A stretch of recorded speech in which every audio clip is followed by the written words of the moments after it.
Hi everyone, here's your introduction to Module 6, titled Which Women Are Persons? The Famous Five, Maternal Feminism, and Eugenics. Again, this was written by Dr. Daisy Raphael and read by me. So which women are persons?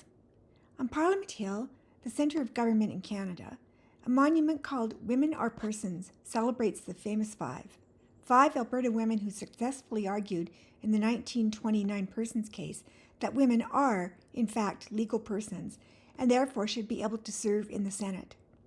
In Calgary, a similar version of the Women's Are Persons monument stands at Olympic Plaza. Here in Edmonton, parks named after each of the famous five line the banks of the North Saskatchewan River. The famous five, including Emily Murphy, Henrietta Muir Edwards, Louise McKinney, Nellie McClung, and Irene Parlby, were leaders in the movement for women's suffrages, campaigning since the late 19th century for women's voting rights. These parks and monuments represent a celebration of the famous five's advocacy for political equality under the law. For in the late 19th and early 20th century, Canadian women were second-class citizens, unable to vote in elections or run for office. Commemorations of the famous five tend to position them as women who were crucial to the project of securing women's political rights in Canada. Yet, the women's rights movement of the late 19th and early 20th centuries in Canada was dominated by white, upper-class women who espoused racist, classist, and ableist views about which members of Canadian society should be able to reproduce. The famous fives themselves were supporters of eugenics. In this lesson, we'll situate the famous five and early feminist struggles for political rights within the broader context of white nation building in Canada.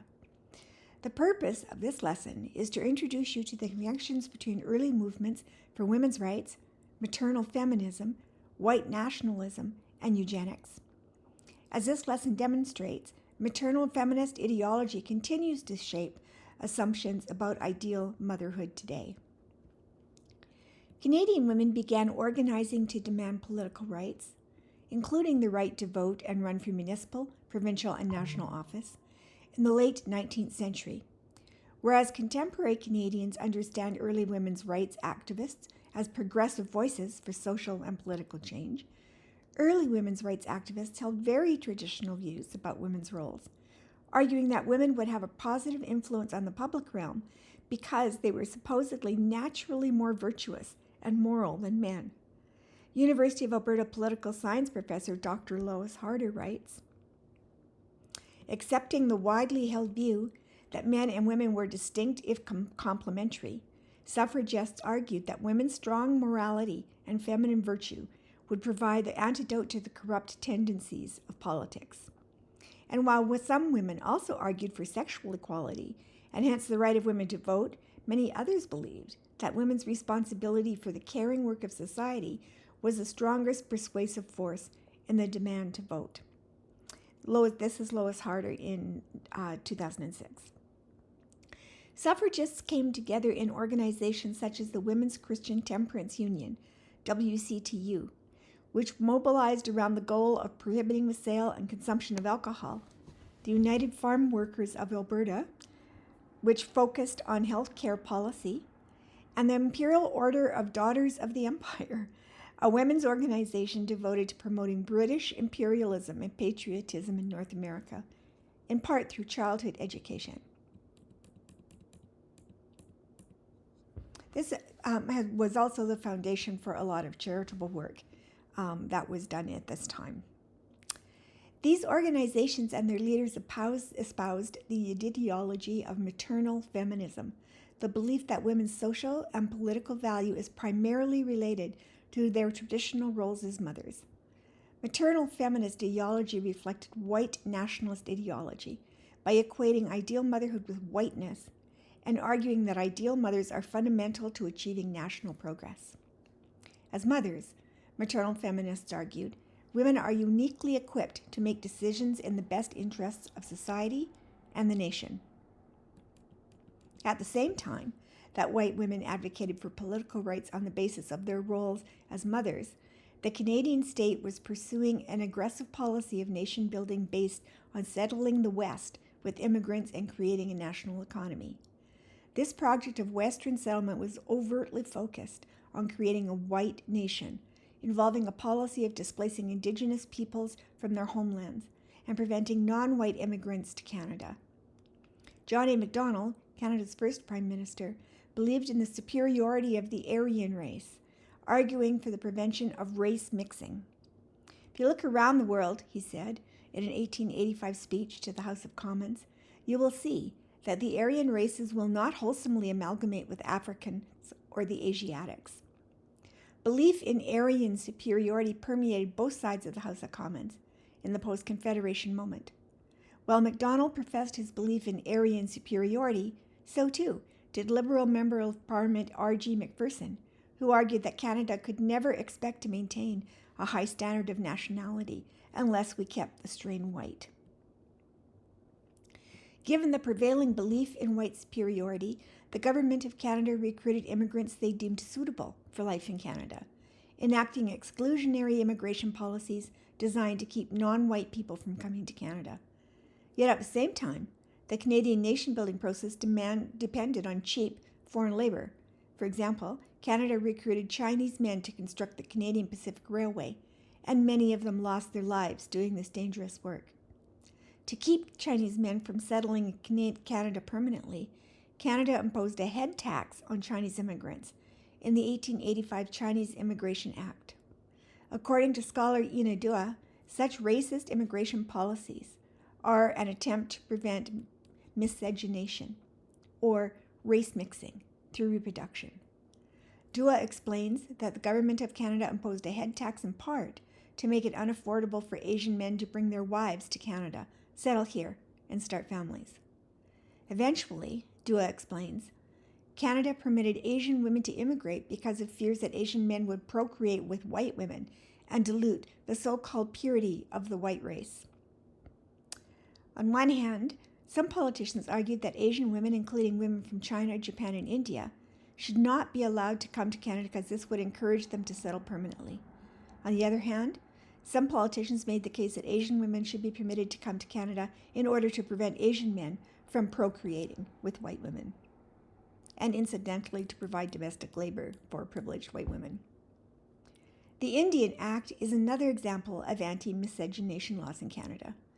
In an article titled Racial Ideas and Gendered Intimacies, the Regulation of Interracial Relationships in North America, Dr. Deborah Thompson explains that Section 12(1)b of the Indian Act, which stipulated that the children of a status Indian woman and a non-status man would not have Indian status, was a tool designed to prevent race mixing or miscegenation by denying rights to Indigenous women and their descendants if they mixed.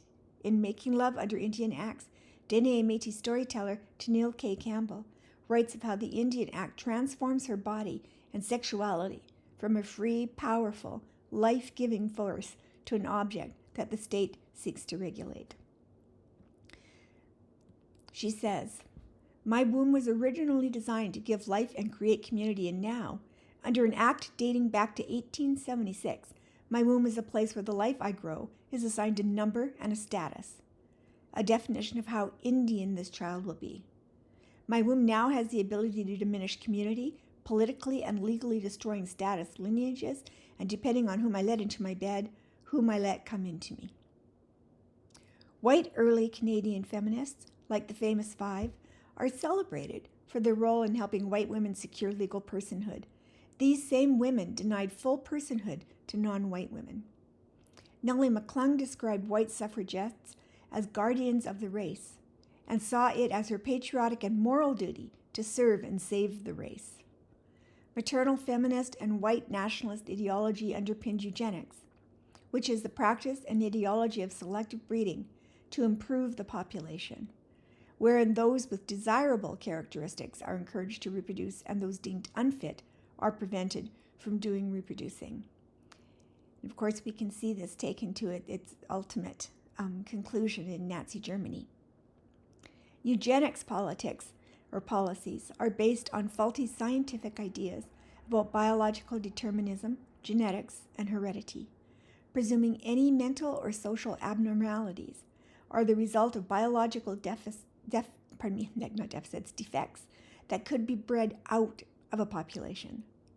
As such, eugenic policies targeted those with mental illness, physical disabilities, and people deemed immoral.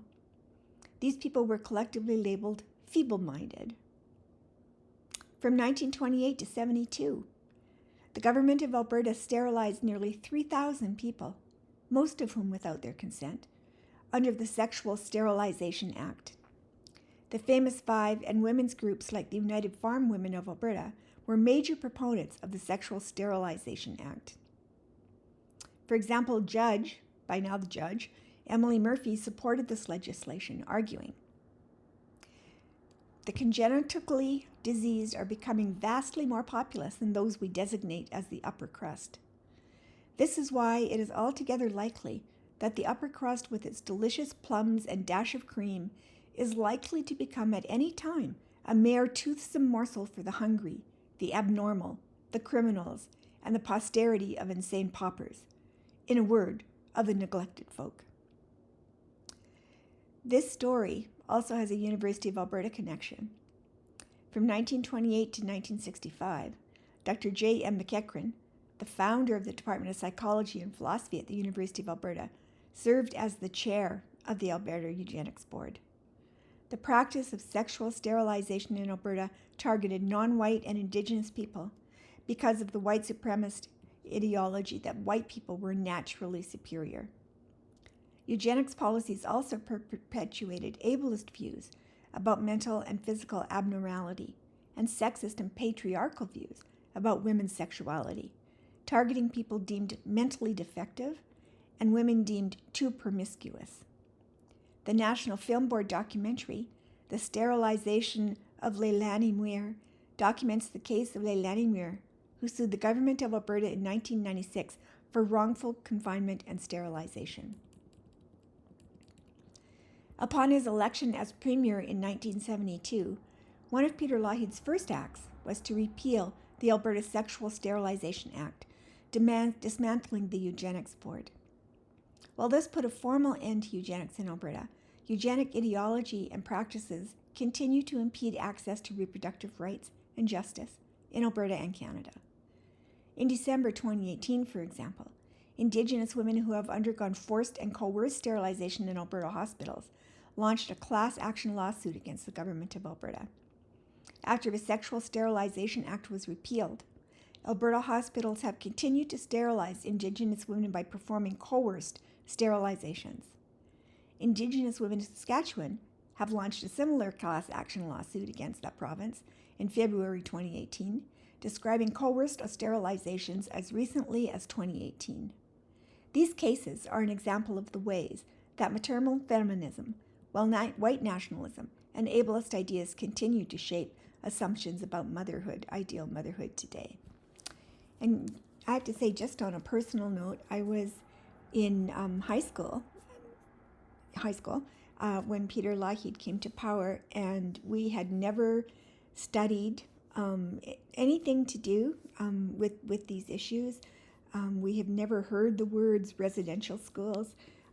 I'd never heard the word eugenics, and I was already in high school thinking, of course, at the time that the 1970s were a fairly modern decade.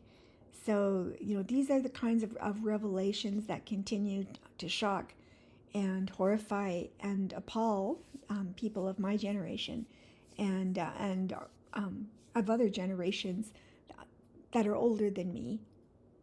Are there anybody older than me still alive? I don't know. But imagine the learning curve, in front of all of us as more and more of these kinds of histories and issues come to light about our province. And, just underlining how important it is to be an activist, as feminists want to be, should be, social activists for change and equity and equality in these kinds of situations. So with that, I will leave you to work through Module 6. Have a good week.